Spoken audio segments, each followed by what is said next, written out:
大家好，我是你们的好朋友。今天要跟大家聊一个事儿，很多人每天都在做，但可能从来没想过它的危害，那就是把食物放进冰箱。您是不是觉得食物放进冰箱就万无一失了？我以前也是这么想的，但最新的科学研究告诉我们，有些食物放进冰箱不是在保鲜，是在变毒。对，您没听错，冷藏会产生致癌物质，会破坏营养素，甚至会改变食物的基因表达。而我们一无所知地吃了10年、20年，甚至一辈子。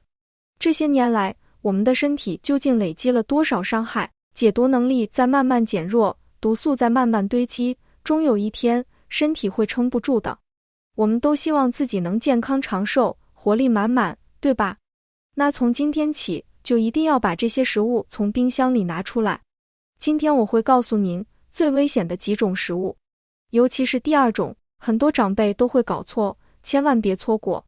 我也会告诉您每一种食物最正确的保存方法。为了不让您觉得麻烦，我把所有精华都浓缩在这里了。希望自己能健康活到100岁的朋友，现在给我点个赞，让我看看有多少人正在和我一起走向健康，我们互相鼓励，一起加油。好，现在就让我们开始吧。第1种，番茄。大家好，我先问您一个问题，您买回来的番茄是不是习惯直接扔进冰箱？我以前也是这样，超市买的红彤彤的番茄或者小番茄，不假思索就放进去了。但最近看到一项研究，真的让我震惊了。番茄放进冰箱，不只是味道变差那么简单，它的基因表达会发生改变。对，是基因。听起来很玄，我来给您解释一下，其实很好理解。我们的身体里有基因，番茄里也有基因。这些基因不是同时工作的，它们就像家里的电灯开关一样。家里有很多盏灯，但我们只开需要的那间房间的灯，不用的就关掉。番茄需要产生香气的时候，负责香气的基因开关就打开；需要产生甜味的时候，负责糖分的基因就启动。但冰箱的低温会把这些开关全部关掉。更可怕的是，这些被关掉的开关会彻底故障，再也打不开了。这不是猜测，是美国佛罗里达大学研究团队的科学证实。他们发现，番茄冷藏后，超过500的基因的活动减缓或停止。更惊人的是，把冷藏过的番茄拿出来放在室温下1整周，基因表达仍然没有恢复。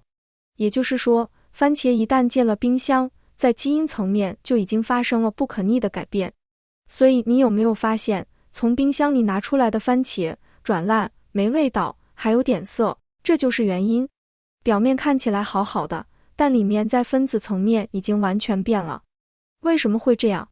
番茄是热带和亚热带作物，它遇到13度以下的低温就会判断危险，要进入生存模式。它会降低细胞膜的流动性，把香气、甜味这些次要功能全部关掉，只专注于活命。风味化合物的合成会被完全阻断，这些化合物减少超过70%。决定甜度的基因也会受影响，甜度降低20%。还有一个细节，番茄在冰箱里为什么会变软？因为低温让番茄内部形成了微小的冰晶，这些冰晶在果肉里制造出细小的裂缝，番茄就从里面开始垮掉，口感变得像纤维一样奇怪。那番茄怎么保存才对？请务必放在室温下。放置的时候，把地头朝下，因为地头是番茄最脆弱的部分，朝上的话，空气中的水分和杂质容易从那里渗入。地头朝下可以减少水分流失，延长保鲜时间。位置也有讲究，窗边不行，阳光太强，番茄会熟得太快，而且热气会加速腐败。完全黑暗的地方也不好，适当的光线有助于番茄合成茄红素。放在桌上或架子上就刚刚好，绝对不能用塑料袋装。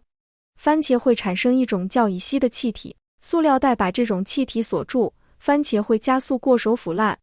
请改用碗盘盛放。如果番茄太多吃不完，可以做成番茄酱后冷冻。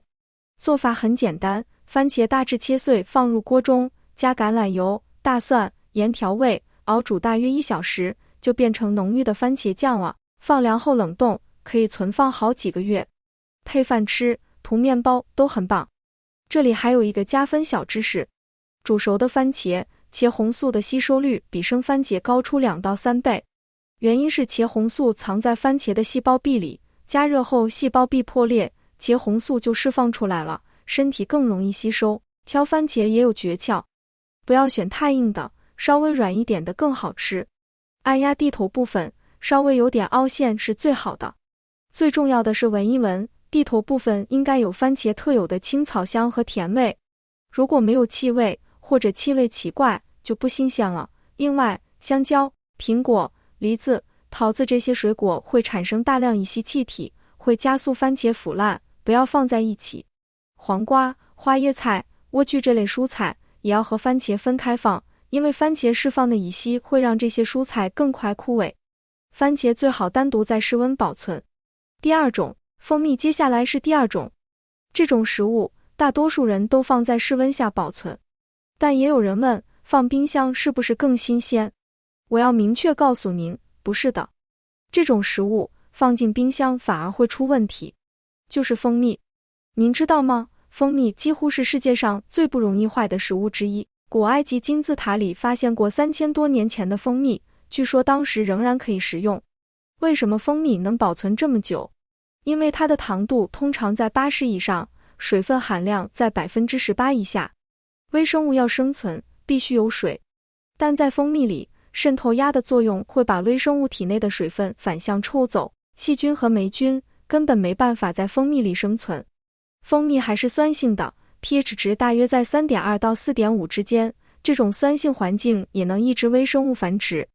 但是放进冰箱就不一样了，低温会让蜂蜜迅速结晶，蜂蜜变白、凝固，粘稠度和质地完全改变。你有没有见过这种情况？从冰箱拿出来的蜂蜜白白的、硬硬的，很多人以为是发霉了，就把它丢掉。其实那不是发霉，是结晶。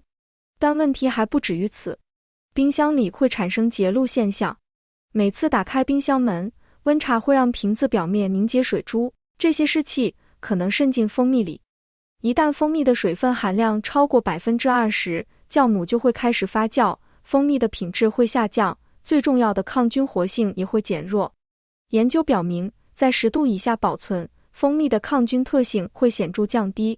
蜂蜜为什么有抗菌作用？除了高糖度、低水分，蜜蜂在制造蜂蜜时会加入一种叫葡萄糖氧化酶的酶，这种酶会慢慢产生过氧化氢，也就是我们常用的消毒水成分，这是一种强效抗菌物质。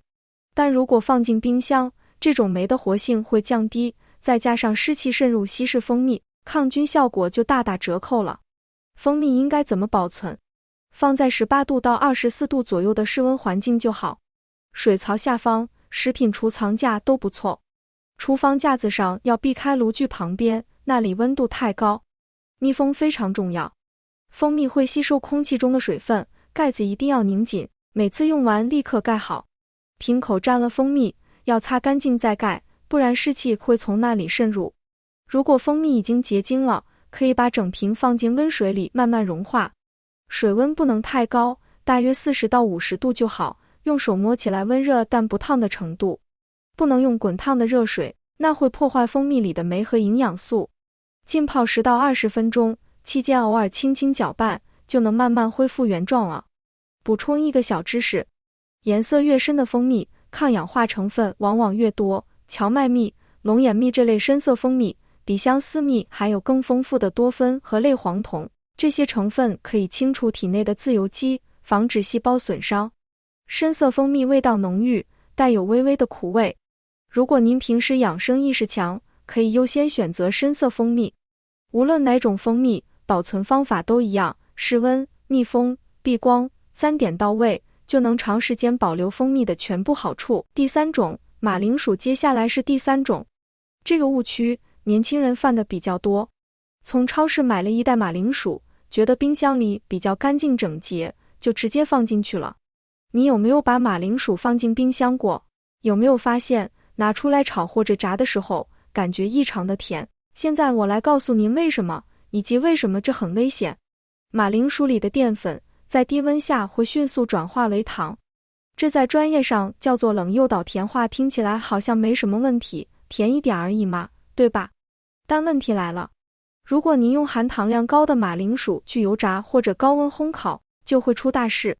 在高温下，糖和氨基酸结合，会产生一种叫丙烯酰胺的物质。这个名字记起来有点绕，但您一定要记住它。国际癌症研究机构把丙烯酰胺列为可能对人体致癌的物质。简单说，就是它很可能在人体内引发癌症。我们长辈过年的时候爱做马铃薯饼，平时也喜欢烤马铃薯，对吧？丙烯酰胺在120度以上的高温下就会生成。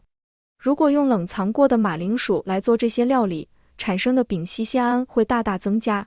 实际研究显示，冷藏2周后，马铃薯的含糖量增加了3倍。这种变化在各种品种的马铃薯里都会发生，没有例外。欧洲食品安全局明确建议，家庭保存马铃薯绝对不要冷藏，尤其是孩子们喜欢吃炸薯条，成长中的儿童对致癌物的暴露风险更高。欧洲对这个问题非常重视。有人会说，不放冰箱会发芽。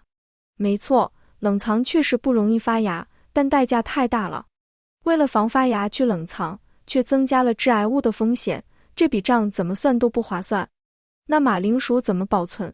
放在12到15度左右的阴凉黑暗处，阳台角落、水槽下方的柜子、玄关附近都可以。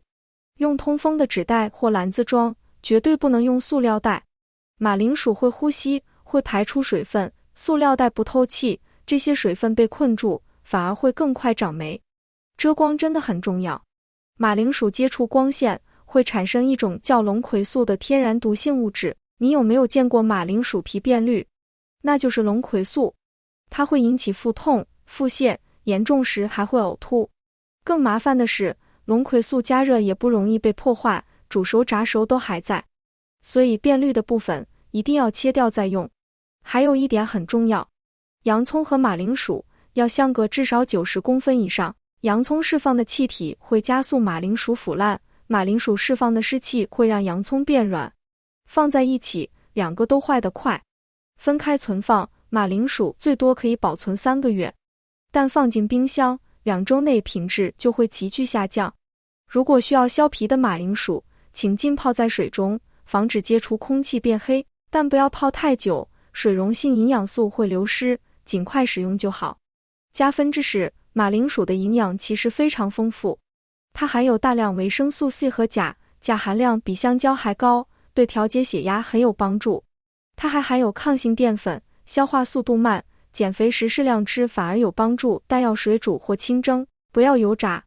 正确保存才能享受到这些好处。第4种，大蒜最后一种是吃肉时少不了的配角大蒜。整颗带皮的大蒜，大家通常都放室温，这是对的。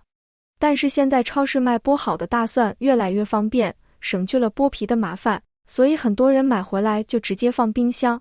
这个习惯问题很大。首先，大蒜放进冰箱很容易发芽。你有没有从冰箱里拿出大蒜，发现中间长出了绿色的芽？很多人会把芽拔掉继续用，但发芽的大蒜苦味会变得很重，辛辣味减弱，味道变得奇色。放进料理里，整道菜的味道都会变奇怪，而且发了芽的大蒜里含有阻碍消化的成分。如果您吃大蒜后觉得胃胀或消化不良，可能就是这个原因。其次，冰箱的湿度通常在 80% 左右，这种高湿度非常适合霉菌生长。有时候大蒜外表看起来完好，剥开后里面却已经长满了霉。剥好的大蒜没有外皮保护，更容易受潮，更容易被霉菌感染。有些霉菌会产生黄曲毒素，这是一种非常危险的毒素，会导致肝脏损伤，有致癌性。有人说，把发霉的部分切掉不就好了？其实霉菌的菌丝可能在肉眼看不见的地方已经深入内部。只要看到一点点霉，整颗大蒜最好都扔掉，安全第一。最重要的是营养素的流失。